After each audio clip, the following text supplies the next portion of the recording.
I'm happy and at peace because in this episode, I'm going to share with you how to draft a personal clarity statement to empower yourself and those you care about. Get ready. This is life-changing.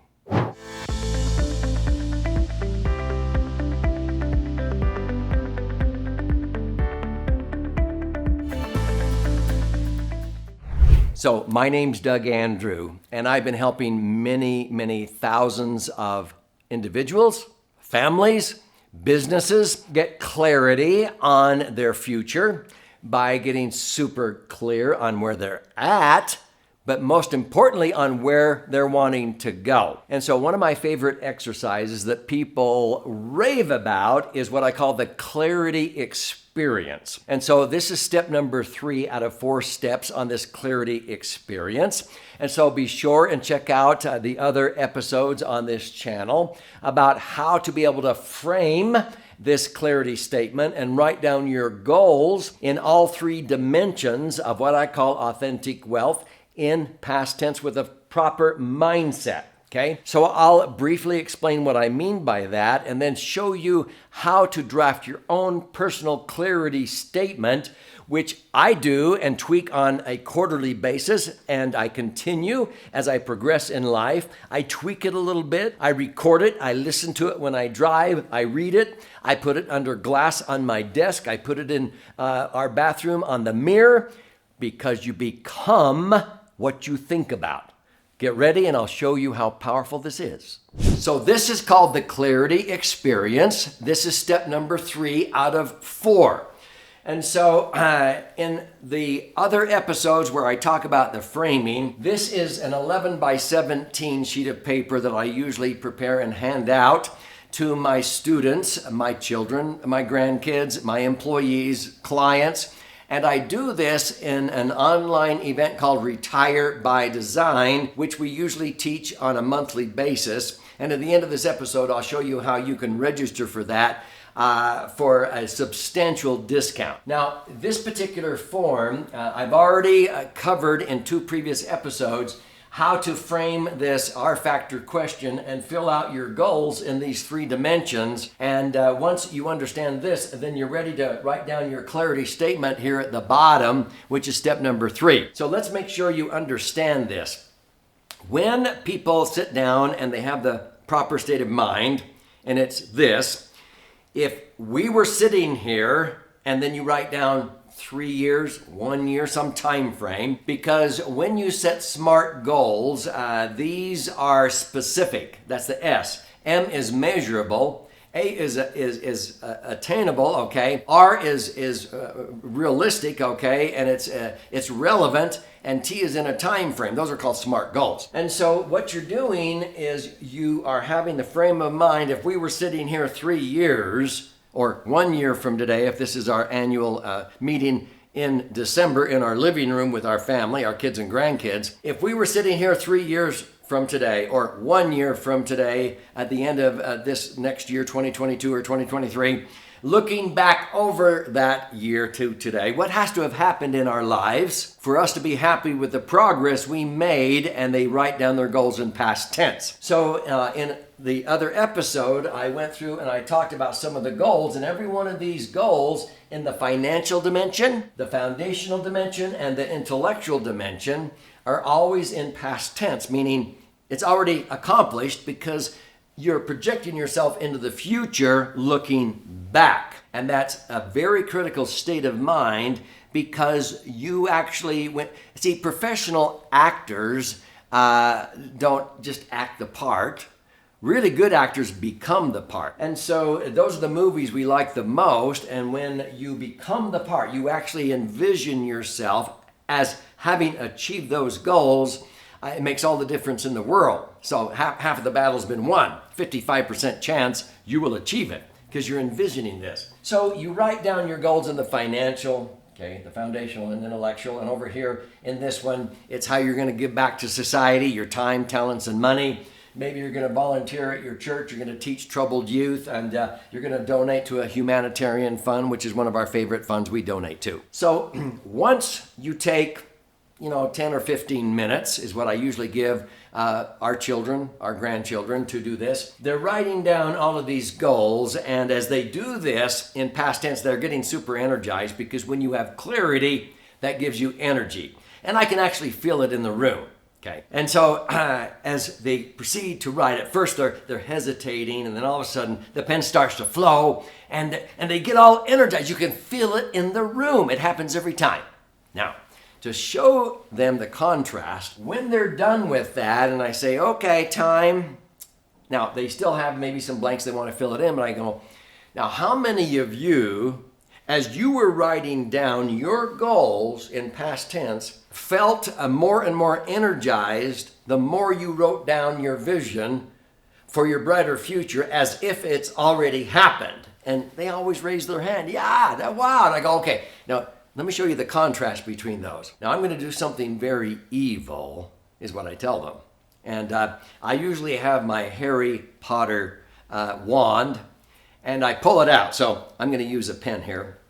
So I'm going to do something very evil. As I pass this wand across the room, I'm going to take away every one of those accomplishments you just wrote down. None of those things will come to fruition.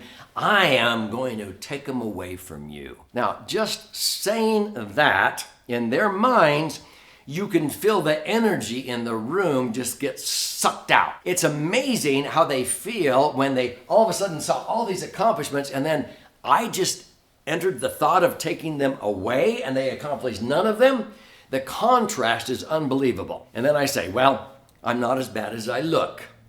I will grant you, okay, I'm going to grant you one accomplishment. So I want you to look over all of those accomplishments, and if you could only accomplish one in the next year or the next 3 years, whatever time frame, circle which one you would choose if you could only accomplish one. Now, boy, I give them a minute or so, and they study and they look over it, and it doesn't matter which dimension they circle it in.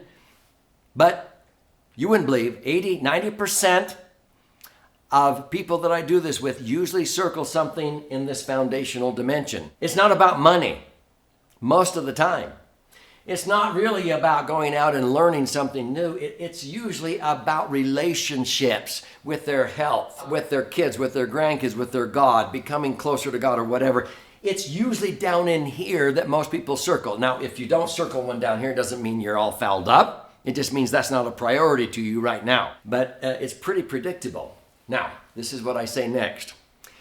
Once you've circled that accomplishment, if you were to focus your attention, your affection on making sure that in the next year, 3 years, whatever, that you did everything in your power to accomplish that one, and it came to fruition in full living color to the utmost accomplishment you could ever imagine, what is the likelihood that some of the other things you wrote down would also sort of fall into place and be accomplished as a result of you making that your number one priority?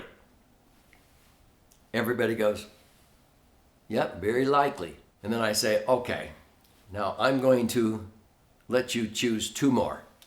A total of 3. Because the human brain can get its arm, so to speak, around a list of 3. See, when you have a list of 3 items to do, you can focus on 3. I can get 3 done today, but when you have a list of 15 or 20 things to do, like I usually write down, I feel overwhelmed. But I always look at the list of 20 things to do, and I circle the number 1. By the end of the day, I've got to have this one done, and this one done, and I put them at the top. And if I focus on those 3, it's amazing how many other things get done as a result of focusing my priority on the 3 most important things. And so that's what I'm doing in this exercise. Does that make sense? Now, if this is already resonating with you and you're intrigued, be sure and share this with somebody that would appreciate it. But more importantly, click like or post a comment, but subscribe to this channel. Why? I have over 500 educational videos like this on this channel, and be sure and click the little bell when you subscribe, because then you'll be notified every time I post a new educational video, which I do almost on a daily basis. But stay with me to the end. I want to gift you a copy of one of my best-selling books that will teach you how to do this in detail.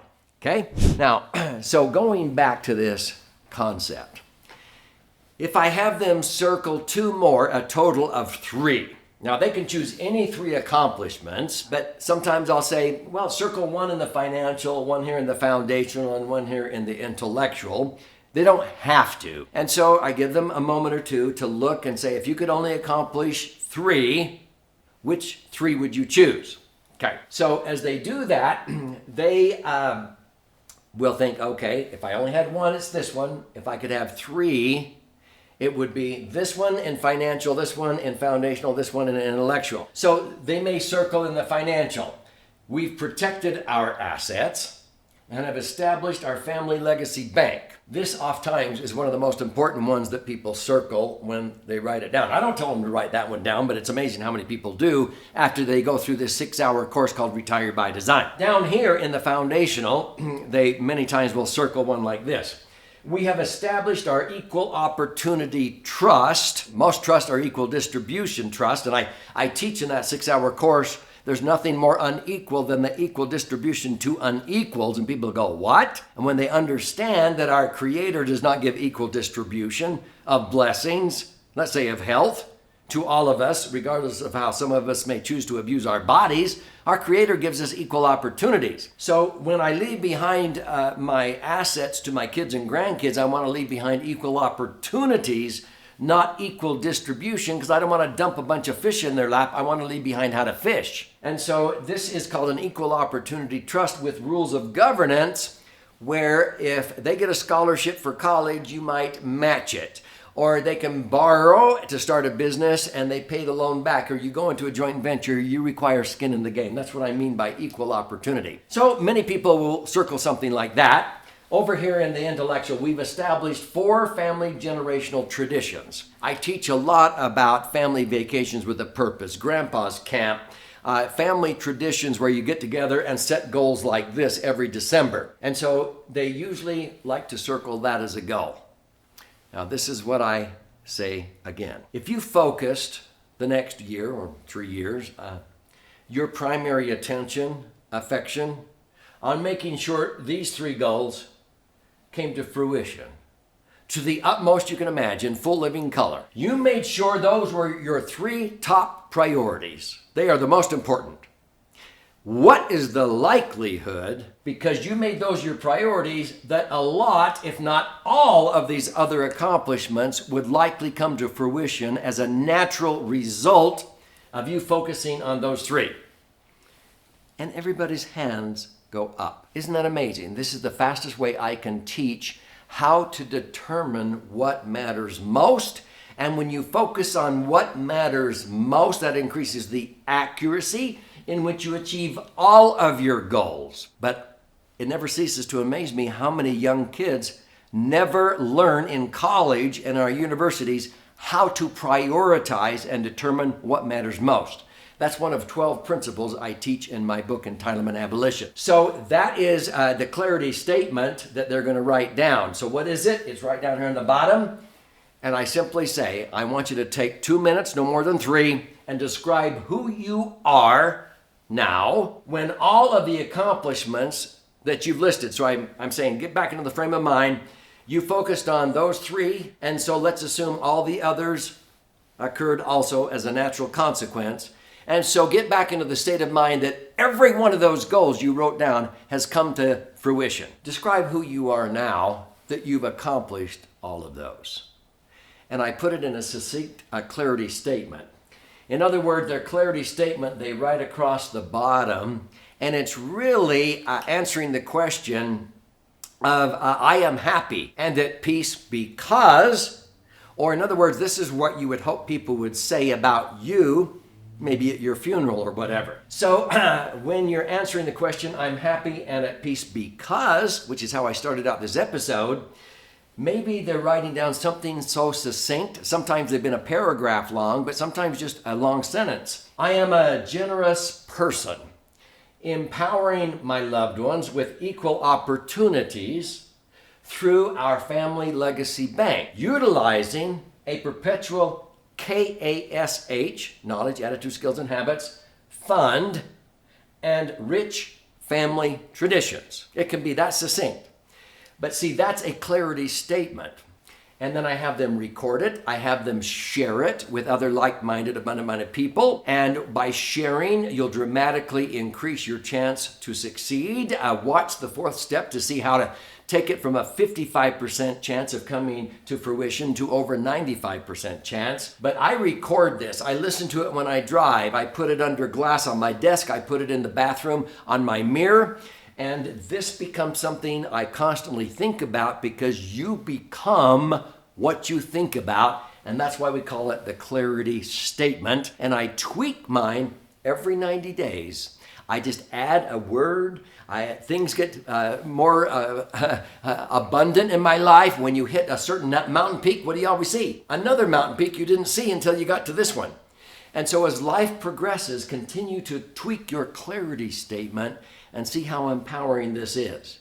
So this is what I want you to do. Claim your free copy of this book, Entitlement, Abolition, and you'll learn how to do this. You simply go to entitlementabolitionbook.com, click on the link below, and you contribute a nominal amount towards the shipping and handling. I'll cover the rest of that expense, and I'll pay for the book. But there's also options there to listen and learn, watch and learn. There's an 18-hour master class, but if you want to get that for 20% of retail, there's an option there to register for this Retire by Design 6-hour workshop that we teach usually once a month, and you get a substantial discount when you claim your free copy, and you can go through that 6-hour course and spread it out over 5 days. Then you qualify for the 18-hour master class if you want to invest in that. But also, if you want to learn how to optimize your financial assets, you can go to laserfund.com and claim a free copy of this book, which is 300 pages, or you can get both books in a book bundle. This also has an 18-hour master class. The point is this. This is about your brighter future, and be sure and watch the fourth step of this clarity experience on how to set goals, because in the last step I will show you how to take your chances from a 55% chance of achieving all that to over 95%.